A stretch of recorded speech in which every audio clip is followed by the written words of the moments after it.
आज के दर्स का आगाज़ अल्लाह के फ़ज़ल व करम से सूरह बक़रा की आयत नंबर 62 से कर रहे हैं। इससे पहले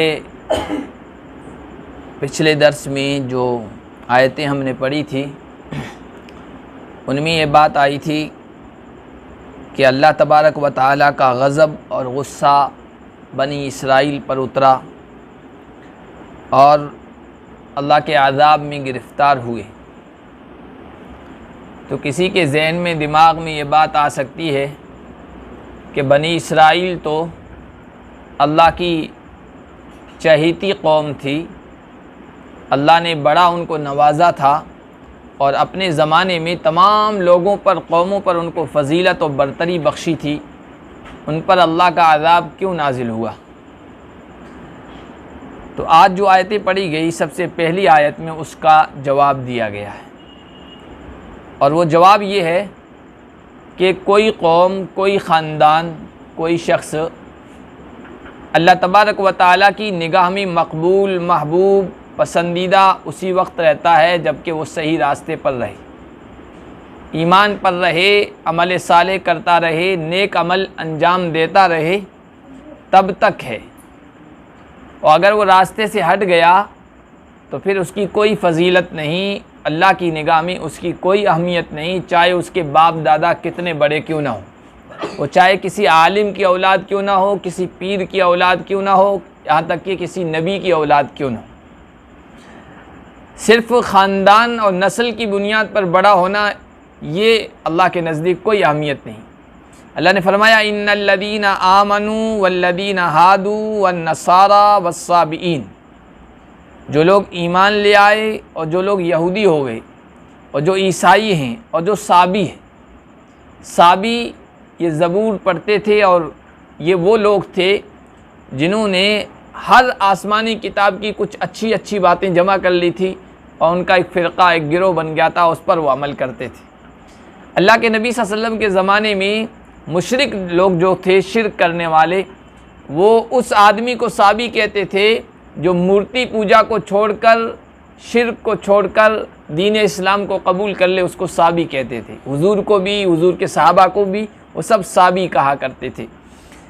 तो चाहे ईमान वाले हों, चाहे यहूदी हों, चाहे ईसाई हो, चाहे साबी हो, चाहे कोई भी हो, अल्लाह की निगाह में वो महबूब व पसंदीदा उस वक्त रहेगा मन आमन बिल्लाहि वल यौमिल आखिर, जो अल्लाह पर ईमान ले आए और आखिरत के दिन पर भी यकीन रखे। ये दुनिया की ज़िंदगी हमेशा की ज़िंदगी नहीं है, ये दुनिया की ज़िंदगी आर्जी है, फ़ानी है। अल्लाह ने हमें इम्तिहान के लिए यहाँ भेजा है, अमल के लिए भेजा है, और एक दिन ऐसा आना है जब हम मरेंगे, और फिर एक दिन ऐसा आना है जब हम मरकर दोबारा उठाए जाएंगे, फिर अल्लाह के दरबार में हाजिर होना है, हिसाब किताब का मामला है, फिर जन्नत जहन्नम है। ये है आखिरत के दिन का तसव्वुर। जो इस पर यकीन रखे, व अमिल सालिहा, ईमान लाने के बाद, आखिरत पर यकीन करने के बाद नेक अमल भी करता रहे, उसको फजीलत है अल्लाह के यहाँ, वो अल्लाह की निगाह में बड़ा है। अब जो इस पर रहेगा वो अल्लाह के यहाँ मकबूल है। बनी इसराइल न तो ईमान पर रहे, ना ठीक ठीक अमल करते रहे, अल्लाह के बताए हुए रास्ते से हट गए। तो जब तक ठीक थे तब तक उनकी फजीलत थी, बरतरी थी, रास्ते से हट गए, अब अल्लाह की निगाह में उनकी कोई अहमियत नहीं है। और यही चीज़ हमको कुरान के ज़रिए से इनकी ये बातें बताकर बताया जा रहा है कि तुमको भी खैर उम्मत बनाया गया है। कुंतुम खैरा उम्मह, ए लोगो, इस उम्मत को, मुझे और आपको कहा जा रहा है तुम बेहतरीन उम्मत हो। अब हम बेहतरीन उम्मत के जो काम है वो करें नहीं और कहें हम तो बेहतरीन उम्मत हैं, हम तो हुजूर के उम्मती हैं, हमारा तो सब बेड़ा पार हो जाएगा। नहीं, अल्लाह ये बताना चाह रहे हैं तुम्हारे अंदर ईमान रहेगा, अमल साले रहेगा तो तुम बेहतरीन उम्मत हो। भलाइयों का हुक्म करते रहो, बुराइयों से रोकते रहो, अल्लाह के अहकाम पर चलते रहो, नबी की इताअत और फरमा बरदारी करते रहो, तब तुम बेहतरीन उम्मत हो अल्लाह की निगाह में। तुम्हारे अंदर ईमान नहीं है, तुम्हारे अंदर आमाल नहीं है, तो फिर अल्लाह के नज़दीक कोई वज़न नहीं है। कहते रहो हाँ हम बेहतरीन उम्मती हैं, हुजूर के उम्मती हैं, लेकिन अल्लाह के यहाँ, अल्लाह की निगाह में कोई हैसियत नहीं है। बनी इसराइल जब तक सही रास्ते पर रहे अल्लाह ने उनको नवाजा, पूरी दुनिया पर छाए रहे। और खैर उम्मत हुजूर की उम्मत भी जब सही रास्ते पर रही तो पूरी दुनिया पर छाई रही, है ना। कई सदियों तक, कई सौ सालों तक हम गालिब रहे, हम फातेह रहे। और जब रास्ते से हट गए तो फिर आज देखो दुनिया में हमारा क्या वज़न है। हम भले कहते हैं हम हुजूर के उम्मती हैं, नबियों के सरदार के उम्मती हैं, लेकिन नबियों के सरदार ने जो रास्ता बताया उससे भटक गए, उससे हट गए, तो कौमों की निगाहों में भी हम जलील हो गए, अल्लाह की निगाह में तो जलील हुए ही। अब इज़्ज़त पानी है तो ईमान और अमल साले पर वापस आओ। बेअमली में, बदअमली में अल्लाह इज़्ज़तें नहीं देता है। फलहुम अजरुहुम इंदा रब्बिहिम, जो ईमान ले आया आखिरत के दिन पर और नेक अमल करते रहे तो उनके लिए उनके रब के यहाँ अजर है, और उनको कल क़यामत के दिन कोई खौफ और डर नहीं होगा, और ना वो गमगीन होंगे, ना वो परेशान होंगे, ना हुज़्न व मलाल में मुब्तला होंगे। वइज़ अख़ज़ना मीसाक़कुम, ये बीच में उसूल बता दिया। यानी किसी के जहन में आता बनी इसराइल तो अम्बिया की औलाद है, नबियों की औलाद, उन पर अल्लाह का गज़ब कैसे नाजिल हो गया? कहा कि वो इस हमारे बताए हुए कानून से हट गए, ईमान और अमल साले से हट गए, तो उन पर यह हुआ, और तुम भी हट जाओगे तो तुम पर भी हो जाएगा। अब आगे अल्लाह ने फिर बनी इसराइल का जिक्र किया है, और वो वक्त याद करो जबकि हमने तुमसे मुआहदा लिया और हमने तुम पर तूर पहाड़ को उठा दिया। हज़रत मूसा अलैहिस्सलाम जब अल्लाह ताला के यहाँ से तौरात लेके आए, बनी इसराइल को बताई कि अल्लाह ने दी है मुझे किताब, इस पर अमल करो, तो कहने लगे किसने देखा है कि तुमको अल्लाह ने दिया है? हमें अपनी आँखों से किताब को उतरते हुए देखना चाहिए, या ये कि हम अल्लाह की आवाज़ को सुने, अल्लाह कलाम करे कि मैंने मूसा पर यह किताब उतारी है, तुम इस पर अमल करो। तो हज़रत मूसा ने 70 लोगों को चुना और कहा चलो कोहे तूर पर ले गए। तो वहाँ पर अल्लाह ताला हम कलाम हुआ, हज़रत मूसा से बात की, इन लोगों ने सुनी उस बात को सुना कि अल्लाह फरमा रहे हैं मूसा को मैंने नबी बनाया, उन पर यह किताब उतारी है, तुम इस पर अमल करना, तौरात को लाजिम पकड़ लो मजबूती से। लेकिन कहने लगे कि आवाज़ किसकी है, हमें क्या पता, अल्लाह की है यानी किसी और की है, इसलिए नरल्लाह जहरतन, हम अल्लाह को अपनी आंखों से देखना चाहते हैं खुल्लम खुल्ला। अब अल्लाह को कौन देख सकता है?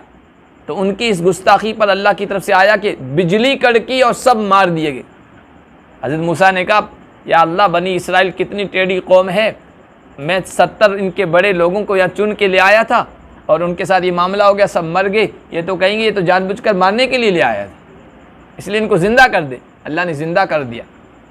फिर कहा कि तौरात ले जाओ और इस पर अमल करो। अब देखिए कैसी फसादी, बिगाड़ी और टेढ़ी कौम थी। ये सब अल्लाह की कुदरत देख चुके हैं। अपनी कौम बनी इसराइल के लोगों के पास आए ना, तो क्या कह रहे हैं कि देखो अल्लाह ने तौरात तो दी है, सही बात है, मूसा को दी है, हमने बात भी सुनी है और सब हमने अल्लाह की कुदरत देखी है, लेकिन तौरात के जो अहकाम हैं, जो मसले हैं, जो तौरात हमें कहती है करने को, वो कुछ मुश्किल है, इसलिए मुश्किल को छोड़ दो, जो आसान है अल्लाह ने कहा वो तुम अपना लो। तो अल्लाह ताला ने कहा अच्छा ऐसा है। कोहे तूर पहाड़ को अल्लाह ने अपनी कुदरत से उठाया और यूं लटका दिया ऊपर कि मानते हो कि नहीं मानते हो, पूरी तौरात को मानते हो नहीं, और इस पर जो कुछ है इसमें चाहे मुश्किल हो चाहे आसान, सब पर चलोगे कि नहीं, अमल करोगे कि नहीं, वरना पीस दिए जाओगे, दबा दिए जाओगे। खुदू मा आतीनाकुम बिकुव्वा, इसको मजबूती से पकड़ लो। अब जब उन्होंने देखा मरता क्या न करता, मजबूरन उन्होंने कहा हम मानते हैं जो कुछ तौरात में सब पर अमल करेंगे। अल्लाह ने उस वाक़े की तरफ इशारा किया है कि जब हमने तुम पर कोहे तूर को उठाया, उन्होंने कहा हम मानते हैं, अल्लाह ताला ने पहाड़ को हटा दिया और वो बच गए। वज़कुरू माफ़ी, इसको मजबूती से पकड़ लो और जो कुछ अल्लाह ने इसमें दिया उसको याद रखो। लअल्लकुम तत्तकून, ताकि तुम्हारे अंदर तकवा है। अब ये तौरात की शक्ल में हमें भी कहा जा रहा है, कुरान में उसको बयान करके हमें भी आईना दिखाया जा रहा है। तौरात ज़िंदगी गुजारने के लिए अल्लाह ताला ने उनको दी थी, ये कुरान भी हमने तुम्हें ज़िंदगी गुजारने के लिए दिया है। इस कुरान को पढ़ो, इस कुरान को पढ़ाओ। वज़कुरू माफ़ी, जो कुछ इसमें है इसको याद करो, याद करवाओ, सुनो, सुनवाओ इस कुरान के कानून को, इस कुरान की हिदायत को, इस कुरान की तालीम को। इसमें जो कुछ बातें हैं उसको आम करो, उसकी तशहीर करो, लोगों को बताओ, लोगों को उसका पैगाम सुनाओ, ताकि तुम्हारे अंदर तकवा आ जाए। तकवा, अल्लाह का डर, अल्लाह का खौफ, खुदा तरसी, ये एक ऐसी चीज़ है जब इंसान के अंदर आ जाता है तो अल्लाह के हुक्मों पर अमल करना आसान हो जाता है। इसीलिए कहा गया कुरान के शुरू में, ज़ालिकल किताब ला रैब फीह हुदल लिल मुत्तकीन, ये तक़वे वालों के लिए हिदायत है, यानी इससे फ़ायदा तक़वे वाले उठाएंगे, उनके लिए कुरान के बल्कि दीन के हर मसले पर, हर हुक्म पर अमल करना बिल्कुल आसान हो जाएगा। और जिसके अंदर तक़वा नहीं, उसको आसान से आसान काम भी मुश्किल लगेगा। इसलिए इंसान को अपने अंदर तक़वा उतारने की कोशिश करनी चाहिए, अल्लाह के अहकाम आसान हो जाएंगे। सुम्मा तवल्लैतुम मिन बादि ज़ालिक, अल्लाह फरमा रहे हैं तूर को जैसे ही हटाया हमने और तुम्हारी जान बची, फिर उसके बाद तुम फिर गए, फिर वही टेढ़े रास्ते पर चलने लगे। फलौला फ़ज़लुल्लाहि अलैकुम व रहमतुहु, अल्लाह का फ़ज़ल न होता तुम पर, अल्लाह की मेहरबानी न होती, अल्लाह की रहमत शामिल हाल न होती, तो तुम नुकसान उठाने वालों में से हो जाते। और देखो अल्लाह ने उसके बाद भी तुम्हें बार बार चांस दिए, बार बार मौका दिया, बार बार तुम्हें संभलने का मौका दिया, यहाँ तक कि ये आखिरी मौका है। अब यहाँ तक कि आखिरी नबी मोहम्मद मुस्तफ़ा सल्लल्लाहु अलैहि वसल्लम आए हैं, ये आखिरी मौका है तुम्हें संभलने का, सुधरने का। और ये आखिरी किताब मोहम्मदुर रसूलुल्लाह सल्लल्लाहु अलैहि वसल्लम पर हमने उतारी है, इस पर अमल कर लो, इस पर ईमान ले आओ। आमिनू बिमा अंज़लतु मुसद्दिक़न लिमा माकुम, उस पर ईमान ले आओ जो मैंने इस नबी पर उतारी है, और ये तुम्हारी किताबों की भी ये किताब तस्दीक करती है, वो किताब सही थी, और मेरा जो मुआहदा था उस पर पूरे उतर आओ। ये आखिरी चांस है, अगर इसका भी फ़ायदा नहीं उठाओगे, नहीं अपने आप को सुधारोगे, तो फिर नुकसान में रहोगे। और फिर देखिए अल्लाह तबारक व तआला ने ईमान न लाने वालों को, उनमें से इनकार करने वालों को किस तरह मुख्तलिफ़ अज़ाब की शक्लों में, परेशानियों में डाला, वो सारी दुनिया के सामने। आगे अल्लाह ने फरमाया वलक़द अलिमतुमुल्लज़ीना अतदौ मिनकुम फ़िस्सब्ति, अल्लाह को मालूम है उन लोगों के बारे में जिन्होंने तुम में से सनीचर के बारे में ज़्यादती की। यहूदियों के नज़दीक जो मोहतरम दिन है ना, वो सनीचर का दिन है, और ईसाइयों के नज़दीक ये है आज का दिन, यानी इतवार का दिन। क्रिश्चियन के नज़दीक संडे, और उनके नज़दीक सनीचर, और हमारे नज़दीक जुमा। बल्कि अल्लाह तबारक व तआला ने एक ही दिन मुतय्यन किया था, फ़जीलत वाला, अज़मत वाला, वो जुमा का दिन था। लेकिन अल्लाह ताला ने यहूदियों से कहा एक दिन हमारी निगाह में अज़मत वाला है, फ़जीलत वाला है, तुम चुनो अपने हिसाब से किस दिन को चुनते हो। तो उन्होंने कहा, यहूदियों ने कहा हम सनीचर को चुनते हैं। ईसाइयों से कहा एक दिन हमारे नज़दीक अज़मत वाला है, तुम्हें इख्तियार दिया जाता है, तुम चुनो, सही चुनते हो कि नहीं। उन्हें इख्तियार दिया गया, उन्होंने कहा हम इतवार को चुनते हैं। इस उम्मत को भी कहा गया एक दिन तुम्हारे अज़मत वाला है, चुनो, तो इस उम्मत ने जुमा को चुना और सही चुना। अज़मत वाला, फ़जीलत वाला यही दिन है। तो सनीचर का दिन यहूदियों के नज़दीक अज़मत वाला, उन्होंने कहा ये दिन हम चुनते हैं। अल्लाह ने कहा अब इस दिन के बारे में हमारा ख़ास ऑर्डर, ख़ास हुक्म यह है कि इस दिन में कारोबार बंद, दुकानें बंद, ज़राअत, काश्तकारी, खेतीकारी बंद, सब कुछ जो भी काम करते हो दुनिया के, वो नहीं करना है, सिर्फ अल्लाह की इबादत करनी। इस दिन में सिर्फ अल्लाह की इबादत करनी और कुछ नहीं। जुमा के दिन का भी यही ऑर्डर है। पूरा दिन तो नहीं, अल्लाह ने फजल फरमाया पूरा दिन, हमें नहीं कहा कि कारोबार बंद रखो। अल्लाह ने कहा कि अजान होते ही बाकी सब काम बंद, जुमा के लिए दौड़ जाओ, लेकिन हम वो भी नहीं पूरा कर पा रहे हैं ना। अजान के बाद भी हम उस वक्त पहुँचते हैं जब खुतबा हो रहा होता है, खुतबा ख़त्म होने वाला हुआ होता है, अल्लाह की रहमतें कैसे आएगी। इतनी छूट दी कि पूरे दिन जुमा से पहले, अजान से पहले भी कारोबार कर सकते हो, और बाद में तो अल्लाह कहते हैं फ़ैदा क़ुदियतिस सलाह, जुमा की नमाज मुकम्मल हो जाए तो ज़मीन में फैलो, अल्लाह का फजल तलाश करो। सिर्फ थोड़ा सा वक्फ़ा है, उसके बारे में कहा जा रहा है ये मुझे दे दो, लेकिन हम वो भी देने के लिए तैयार नहीं है, तो फिर अल्लाह का गज़ब नाजिल नहीं होगा जिस तरह इन पर हुआ। तो सनीचर के दिन ख़ास उनको ऑर्डर था कि इस दिन कुछ नहीं करना है। अब जो यहूदी थे उनमें से ज़्यादातर लोग समंदर के किनारे पर थे। उनका काम था माही गिरी, यानी मछलियों का शिकार करना और फिर उनको आगे बेचना, ये वो किया करते थे। अल्लाह ताला ने कहा इस दिन कुछ नहीं करना है। अब अजीब अल्लाह की आजमाइश थी। आजमाइश ये थी कि सनीचर के दिन समंदर पर मछलियाँ ही मछलियाँ नज़र आती थी। और बाकी दिनों में उतनी मछलियाँ नज़र नहीं आती थी। जुमा को भी खूब मछलियाँ दिख रही नहीं दिख रही है और आगे पीछे भी नहीं दिख रही, शनिचर के दिन मछलियाँ ही मछलियाँ। अब उन्होंने कहा इस दिन इतनी मछलियाँ और हम पकड़ नहीं सकते, तो अब क्या करें? तो उन्होंने ये किया कि समंदर जैसे नहर है तो उसमें से छोटे छोटे नाले बना लिए, आगे बड़ा हौज बना लिया, गड्ढा बना लिया। तो जुमा के दिन जो है ना पानी को खोल देते थे समंदर से, और वो पानी जो है शनिचर के दिन जाके गढ़ों में जाता था, साथ में मछलियाँ जाती थी। अब पीछे से बंद लगा देते थे ताकि मछलियाँ वापस समंदर में न जा सकें और रहें। अब पकड़ तो नहीं सकते थे, अल्लाह ने मना किया था, लेकिन इतवार को जाके उस हौज़ में, उस गड्ढे में जो मछलियाँ आ जाती थी वो पकड़ते थे। उनसे कहा गया कि अल्लाह ने मना किया, तो कहा हमने मछलियाँ समंदर से कहाँ पकड़ी और न शनिचर को पकड़ी, बल्कि यहाँ इसमें थी, यहाँ से पकड़ लिए, हीला गली निकाली। अल्लाह ने मना किया था, कानून बना दिया था इस दिन कुछ नहीं करना है, उन्होंने ये हीला निकाला, गली निकाली। अल्लाह ने फरमाया तुम में से उन लोगों के बारे में अल्लाह को इल्म है जिन्होंने शनिचर के बारे में हद से तजावुज़ किया, जिन्होंने आगे बढ़ गए। फिर क्या हुआ, ये जब ये करने लगे तो कुछ लोग खड़े हुए, उन्होंने कहा अल्लाह के बंदो ये मत करो, गलियां मत निकालो, हीले मत निकालो, अल्लाह का अजाब आएगा। वो माने नहीं, मना करते रहे नेक लोग कि ऐसा मत करो।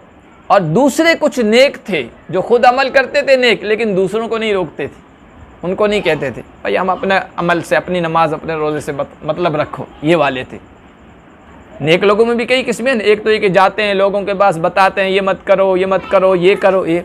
एक है कि अपने काम से काम मत रखो, दूसरों को छोड़ दो। तो हमें ये नहीं कहा कि अपने काम से काम रखो, दूसरों को छोड़ दो, नहीं, दूसरों की भी फिक्र करो, अमर बिल मारूफ और नही मुनकर का यही मतलब होता है। बल्कि ये उल्टा समझाने लगे, मना करने वालों को उल्टा ये नेक लोग दूसरे वाले ये समझाने लगे कि भाई अब अपने नेक हैं, आप भी नेक हैं, अपने काम से काम रखो, उनको छोड़ दो। उन्होंने कहा नहीं, अल्लाह का ये ऑर्डर नहीं है, अल्लाह का ऑर्डर है भलाइयों का हुक्म दो, बुराइयों से रोको। फिर अचानक क्या हुआ, एक मरतबा अल्लाह का अजाब नाजिल हुआ। अल्लाह का अजाब इस तरह नाजिल हुआ कि शनिचर के दिन जिन्होंने ये गलियां निकाली थी मछलियां पकड़ने की, उनमें से जो नौजवान थे वो बंदरों में तब्दील कर दिए गए, बूढ़े थे जो वो खंजीरों सुअरों की शक्ल में तब्दील कर दिए गए। अल्लाह ने कहा फ़क़ुलना लहुम कूनू क़िरदतन ख़ासीन, हमने उनसे कहा कि जलील बंदर बन जाओ। दूसरी जगह खंजीर का भी लफ्ज़ है, सुअर का भी लफ्ज़ है। 3 दिन इसी शक्ल में रहे, शक्लें बंदरों की थी, शक्लें सुअरों की थी, लेकिन इंसानों की तरह सोचते थे, समझते थे, पहचानते थे कि हमारा फ़लाँ रिश्तेदार है, ये हमारा फ़लाँ रिश्तेदार है, और अपने किए पर नदामत अफसोस भी था कि हमने गलत किया, इस वजह से अल्लाह का यह अजाब नाजिल हुआ, हम बंदरों में और सुअरों में तब्दील कर दिए गए। रोते भी थे, लेकिन अब क्या करना, जब चिड़िया चुग गई खेत तो अब पछताने से क्या है।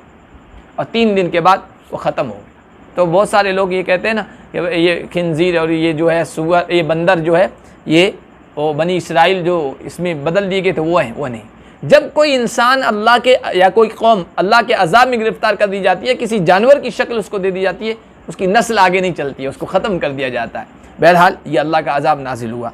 अल्लाह फरमाती फ़जअलनाहा नकालन लिमा बैन यदैहा व मा खल्फहा, हमने इस वाक़े को उनको बंदरों में सुअरों में तब्दील किया गया, इसको अगले और पिछले लोगों के लिए इबरत का निशान बना दिया ताकि आइंदा कोई हमारे कानून की खिलाफ वर्जी न करे। व मौइज़तन लिलमुत्तक़ीन, और तक़वे वालों और डरने वालों के लिए नसीहत की चीज़ बना दिया। व इज़ क़ाल मूसा लिक़ौमिही इन्नल्लाहा यअमुरुकुम अन तज़बहू बक़रा, बनी इसराइल के फ़साद और बिगाड़, उनके टेढ़ेपन का एक और वाक़या आगे बयान किया जा रहा है और बड़े अजीब व गरीब वाक़या है। वाक़या का खुलासा बयान कर देता हूँ, फिर जो कुरान ने बयान किया उसका तर्जुमा कर देते हैं। बनी इसराइल में एक आदमी था जिसका नाम आमिल बताया गया, बड़ा मालदार था, उसकी एक लड़की थी। उसके भतीजों ने उसकी जायदाद पर कब्ज़ा करने के लिए उसका कत्ल कर दिया। इसको कत्ल कर देंगे, बाकी रहेगी बच्ची, लड़की रहेगी, उससे निकाह कर लेंगे तो सारा माल हमारे पास आ जाएगा। कत्ल करके, मर्डर करके किसी दूसरे के आगे, किसी दूसरे के घर के आगे या किसी कौम के उसके आबादी के आगे डाल के आगे, उसके सामने इसलिए डाला कि हम ये दावा करेंगे इन्होंने मारा है, तो उधर से दियत भी आ जाएगी, 100 ऊँट, ये माल तो आएगा ही, उन लोगों से इतने पैसे या इतने ऊँट और वसूल कर लेंगे। इस तरह यूँ कहिए कि ब्लाइंड मर्डर जिसे आज कहते हैं ना, ऐसा कत्ल जिसमें कातिल का पता न चले, इस तरह उन्होंने किया, कोशिश की। फिर उसके बाद रोते हुए हज़रत मूसा के पास आए, यानी करने वाले खुद हज़रत मूसा के पास, ऐसा हो गया, आप अल्लाह के नबी हैं, हमारे चचा के कातिल का पता बताओ। तो हज़रत मूसा अलैहिस्सलाम ने अल्लाह ताला से कलाम किया, गुफ्तगू फरमाई, कहा अल्लाह इस तरह का मामला पेश आया। अल्लाह ताला ने कहा इनसे कहो कि एक गाय ज़बह करें। गाय ज़बह करने के बाद उसमें से कुछ गोश्त लें और ये जो मारा गया शख्स है इसके जिस्म को मारें, वो ज़िंदा खुद हो जाएगा और बता देगा मुझे किसने कत्ल किया, खुद बता देगा। बनी इसराइल बड़ी टेढ़ी कौम, सादा सा हुक्म था, सादा सा मसला था। एक गाय लाते, काली पीली नीली बुढ़ी जवान कोई भी होती, ला के ज़बह कर देते, मसला हल हो जाता। लेकिन वो गाय कैसी हो, उसका कलर कैसा हो, ये सब सवालात, ज़्यादा जितने हम सवालात करेंगे, झिक करेंगे, उसमें आदमी पाबंदियों में जकड़ता चला जाता है। आपको किसी ने कहा ये काम कर दो, आप करके आगे मसला ख़त्म, किस तरह करें, क्या करें, आगे कौन होगा, फिर आप उलझते चले जाएंगे। तो शरीयत भी ये चाहती है सादगी के साथ अमल करो। कील काल चूँ चिरा ऐसे वैसे और बाल की खाल निकालना ये नहीं होना चाहिए। अब गाय किसकी थी जो इन शर्तों पर पूरी हुई, जो आप आगे पढ़ेंगे। एक आदमी था, उसका एक बच्चा था, बीवी थी और एक बछड़ा था। गाय बछड़ा, बकरा का लफ्ज़ इस्तेमाल हुआ, गाय के लिए भी बोलते हैं और बछड़े यानी बैल के लिए भी इस्तेमाल करते हैं। वो जब मरने लगा तो उसने कहा या अल्लाह मेरे पास कुछ और सामान तो नहीं है, मेरा एक बच्चा छोटा ये बछड़ा है, तो इस बछड़े के ज़रिए से इसकी आगे परवरिश करना था। इसका काम इसी बछड़े के ज़रिए से दुनिया के सारे काम निकलते रहे। अल्लाह ताला ने इस तरह इंतज़ाम किया कि ये गाय और बछड़ा बहुत महंगा बिका, बनी इसराइल के सब सवालात करने की वजह से, बाल का खाल निकालने की वजह से। अच्छा ये भी है कि ये जो लड़का था ये अपने वालिदैन का बड़ा फरमा बरदार खिदमत गुजार था, सआदतमंद था। तफसीरी किताबों में लिखा कि वो बाप तो मर गया, बाकी बच्चा रहा। बाप की ज़िंदगी में ये लड़का, ये बच्चा था, तो वो बैठा था, कोई ताजिर आया हीरा बेचने के लिए। उसने कहा हीरा बेचना चाहता हूँ, तो लड़के ने कहा कि मुझे लेना है। कहा कि 80,000 कीमत है इसकी। तो कहा कि ठीक है, लेकिन मैं अपने वालिद की इजाज़त के बगैर नहीं ख़रीदूँगा। उसने कहा बाप को जगा दो। कहा बाप तो आराम कर रहे हैं, मैं जगा नहीं सकता, आराम में खलल नहीं डाल सकता वालिद साहब के, जगेंगे तब पूछ के बताऊँगा। तो उसने कहा कि मैं सस्ता देता हूँ, ले लो, अब तुम जगा तो नहीं रहो, मुझे भी देर हो रही है, इससे भी सस्ता देने के लिए तैयार हूँ। कहीं सस्ता तो क्या, तुम 80,000 कह रहे हो, मैं 1,00,000 देने के लिए तैयार हूँ, लेकिन वालिद साहब को जगाऊँगा नहीं, मैं नींद में खलल नहीं डालूँगा। तो अल्लाह ताला ने कहा ये बच्चा बड़ा सआदतमंद है, नेक बख्त है, वालिद के आराम का इतना ख्याल रखता है, इसके लिए हम आगे का इंतज़ाम कर देंगे। आगे का इंतज़ाम किस तरह किया वो इस वाक़े में आप पढ़ेंगे। इसी तरह वालिदा के साथ, इसकी वालिदा के साथ मामला पेश आया। अल्लाह ताला ने एक फ़रिश्ते को, ये तफसीर की रिवायत है, तफसीर के मतलब जो पहली किताबों में तारीख़ के ज़रिए से आई, कुरान व हदीस में नहीं। तो वालिदा के पास फ़रिश्ता इंसानी शक्ल में आया उसके बच्चे के पास, और उसने कहा कि मैं तुम्हारा बछड़ा लेना चाहता हूँ, ये मुझे दे दो। उसने कहा मेरी वालिदा की इजाज़त के बगैर मैं नहीं दूँगा, पूछ के आता हूँ। वालिदा ने मना कर दिया। दोबारा आया, उसने कहा इतने पैसे देने के लिए तैयार हूँ, तो मुझे बछड़ा दे दो, कि मैं वालिदा की इजाज़त के बगैर नहीं दे सकता। वालिदा से पूछा, वालिदा ने फिर इनकार कर दिया कि हमें नहीं देना। तीसरी मरतबा आया और कई बड़ी कीमत बताई, उन्होंने कहा मैं वालिदा की इजाज़त के बगैर नहीं देता। वालिदा ने तीसरी मरतबा भी इनकार कर दिया। फ़रिश्ते ने कहा कि देखो इस बछड़े को अभी मत बेचना, मैं फ़रिश्ता हूँ, अल्लाह की तरफ से आया हूँ, और आइंदा ये बछड़ा तुम्हें माला माल कर देगा, दौलतमंद कर देगा, बेचना नहीं अभी। आगे हालात अल्लाह ताला ऐसा पैदा कर देगा कि ये बछड़ा बहुत कीमती बिकेगा। अल्लाह ताला की तरफ से ऐसा होता है, बाज़ मरतबा इंसान के पास छोटा सा टुकड़ा ज़मीन का होता है, इंसान सोचता है इससे क्या होगा, आगे अल्लाह ताला उस प्लॉट की या उस ज़मीन की सिचुएशन ऐसी कर देते हैं वो करोड़ों में बिकता है, हालात अल्लाह पैदा कर देता है। अब क्या हुआ, ये जब मर्डर हुआ ना बनी इसराइल में, तो कहा कि गाय ज़बह करो, ला के गाय ज़बह कर देते, मामला हल। लेकिन कहने लगे कि रब से ये दुआ कर दीजिए कि वो बता दे कि गाय कैसी हो। तो हज़रत मूसा ने अल्लाह ताला से बात की। अल्लाह ताला ने कहा ऐसी गाय हो जो न बूढ़ी हो न बिल्कुल जवान हो, बल्कि दरमियानी उम्र की हो, ज़बह कर दो। अब बिल्कुल आसान मामला था, दरमियानी उम्र की गाय लाते, ज़बह कर देते। फिर आए तीसरी मरतबा, कहने लगे रब से ये दुआ कर दीजिए, वो बता दे कि उसका कलर कैसा हो। सवाल पे सवाल किए जा रहे हैं, और सवाल पे सवाल करेंगे तो फंसते चले जाएंगे। अल्लाह ताला ने कहा चलो तुम सवाल पूछो, वो ऐसी हो बिल्कुल पीली हो, बिल्कुल येलो कलर की, ऐसी कि लोगों का दिल लुभाए, जो देखे वो खुश हो जाए, कितनी पीले कलर की। कहने लगे कि फिर भी अभी भी बात साफ नहीं हुई, तशाबह अलैना, गड़बड़ हो गया मामला, और इंशाअल्लाह हम राह पा लेंगे। बताइए कि और उसकी सिफात, उसकी खूबियाँ क्या हो।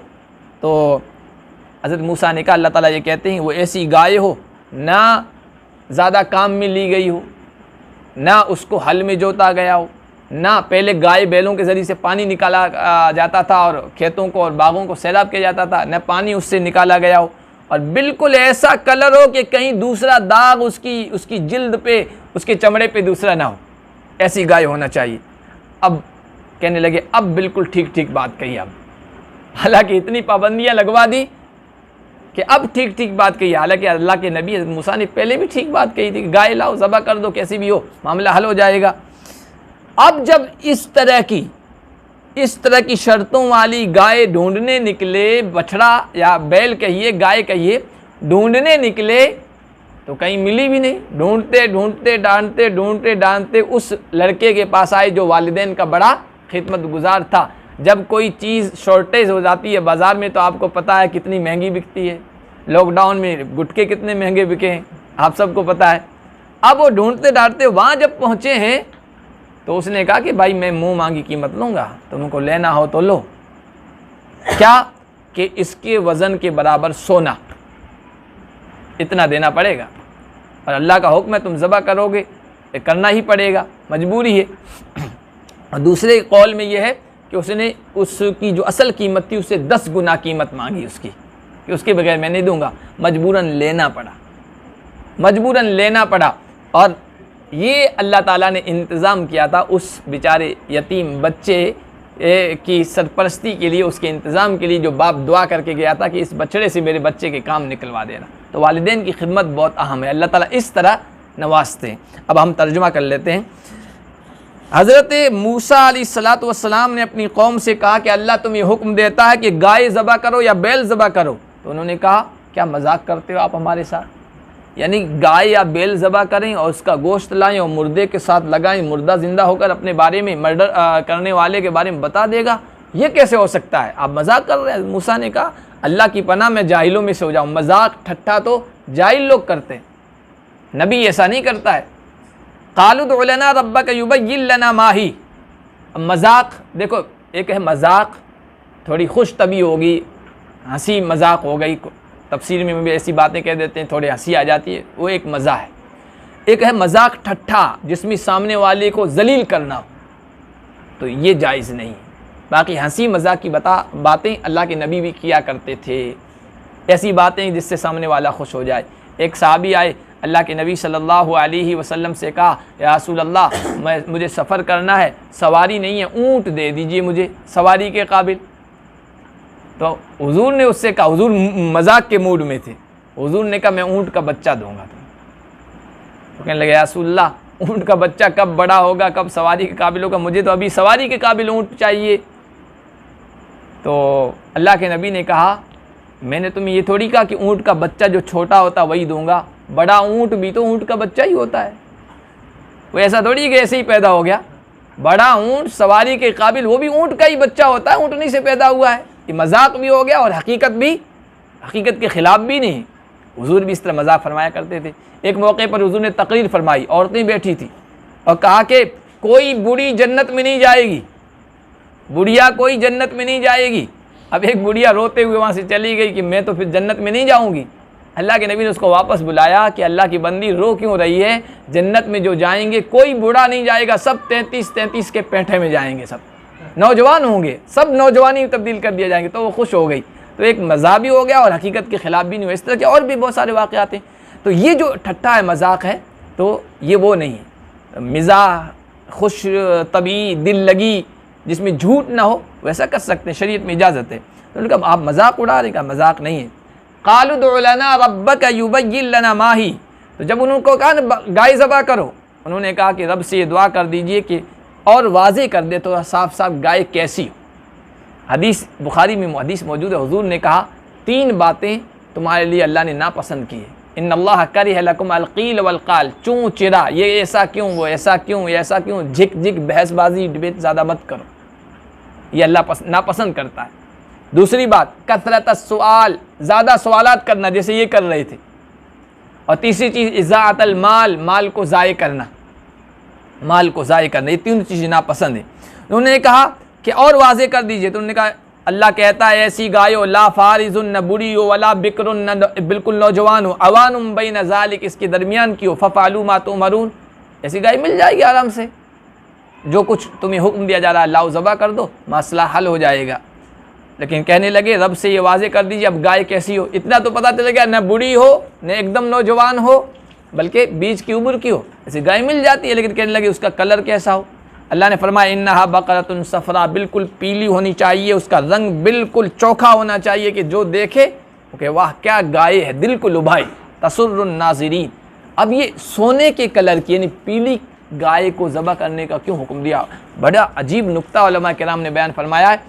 अभी आप पहले सुन चुके कि सामरी ने एक बछड़ा बनाया था सोने का जेवरात करके, और बनी इसराइल उसकी पूजा करने लग गए थे।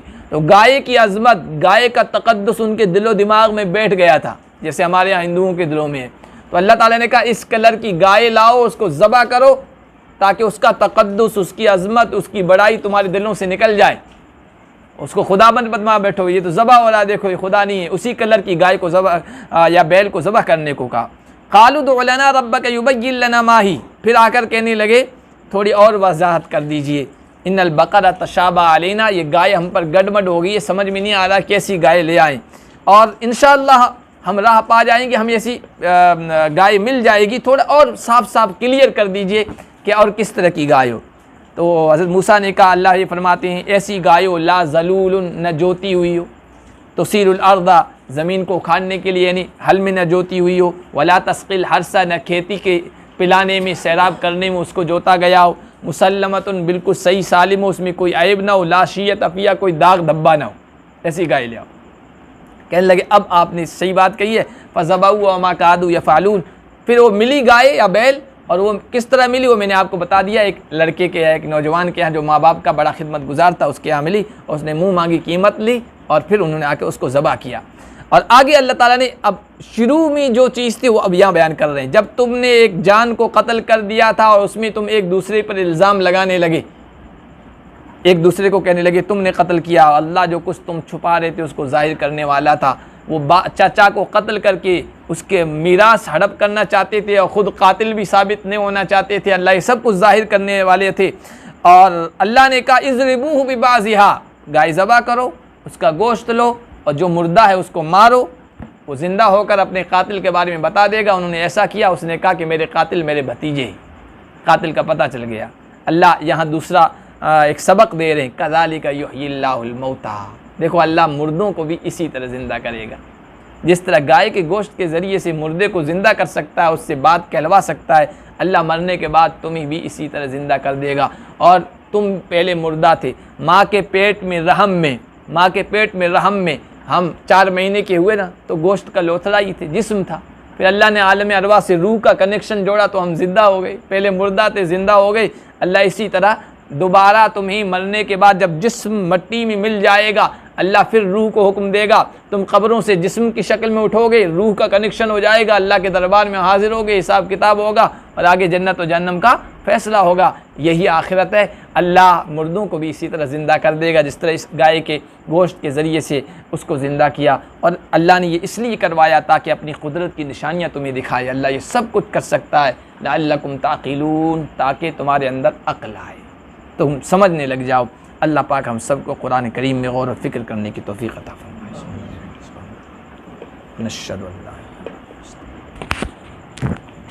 बिस्मिल्लाहिर्रहमानिर्रहीम। रब्बना आतिना फिद दुनिया हसना व फिल आखिरति हसना व क़िना। या अल्लाह हमारे गुनाहों को माफ़ फरमा, हमारी ख़ताओं से दरगुज़र फरमा। या अल्लाह कुरान पाक को समझने, समझाने, याद करने, सुनने, सुनाने और उसका पैगाम आम करने की हम सबको तौफ़ीक़ अता फ़रमा। या अल्लाह ज़्यादा सवालात करने से, झिक झिक करने से हम सब की हिफाजत फरमा। या अल्लाह कुरान का, शरीयत का, दीन का जो भी मसला हमारे सामने आए, या अल्लाह फ़ौरन उस पर अमल करने की तौफ़ीक़ अता फ़रमा। बनी इसराइल के मिजाज से, उनकी आदत से, उनकी तरह से सवालात करने से हम सब की हिफाजत फरमा। या अल्लाह कुरान की बरकतें हम सब को अता फ़रमा, हमारे घरों में अता फ़रमा, हमारे कारोबार में अता फ़रमा, जान माल में, इज़्ज़त व आबरू में बरकतें अता फ़रमा। या अल्लाह जो तेरे कलाम पाक को समझने के लिए, सुनने के लिए या अपना कीमती वक्त फ़ारिग करते हैं, या अल्लाह इन नौजवानों को, बच्चों को, बूढ़ों को, बड़ी उम्र के लोगों को सबको कबूल फ़रमा। या अल्लाह सबको कुरान की बरकतें अता फ़रमा। व सल्लल्लाहु तआला अला खैरि खल्क़िही मुहम्मद व आलिहि व सहबिही अजमाइन बिरहमतिका या